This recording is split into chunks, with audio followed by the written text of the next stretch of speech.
Hi friend, summer అయితే వచ్చేసిందండి. ఎండలు కూడా అలానే ఉంటున్నాయి. నేను పిల్లల కోసం చిన్న హెల్తీ ట్రిప్ అయితే నేను చెప్పబోతున్నాను. ఈ సబ్జాలు ఉన్నాయి కదండి, ఇది అందరికీ తెలిసిందేని. ఇవైతే హాఫ్ అన్ అవర్ అయితే నానబెట్టేసుకున్నానండి. ఈ వాటర్ వేసి కలిపేసుకుందాం. ఇందులో కొంచెం షుగర్ని కూడా యాడ్ చేస్తున్నానండి. ఈ పుచ్చకాయని కూడా చిన్న చిన్నగా కట్ చేసేసుకొని ఇవి కూడా ఇందులో యాడ్ చేస్తున్నాను. టేస్ట్ అయితే బాగుంటుంది. ఇప్పుడు అది ఎలా చేయాలో చూపించబోతున్నానండి. ఫస్ట్గా షుగర్ని యాడ్ చేసుకుందాం. ఇప్పుడు ఇందులో నానబెట్టిన సబ్జాని కూడా ఇందులో వేసేసుకుంటున్నానండి.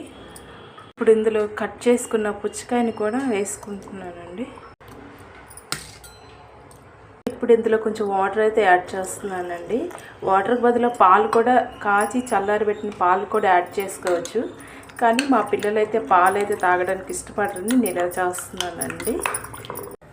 పుచ్చకాయ ముక్కలు కట్ చేయడం ఇలా ఇష్టం లేకపోతే మిక్సీ జార్లో కూడా వేసేసుకొని జ్యూస్ చేసుకోవచ్చు అండి. ఇందులో సబ్జీలు కూడా వేసేసుకోవచ్చు. నాకైతే పిల్లలకైతే ఇలానే ఇష్టం, అందుకే ఇలానే చేస్తున్నాను. ప్లీజ్ మా ఛానల్ని సబ్స్క్రైబ్ చేసుకోండి ఫ్రెండ్స్. బాయ్.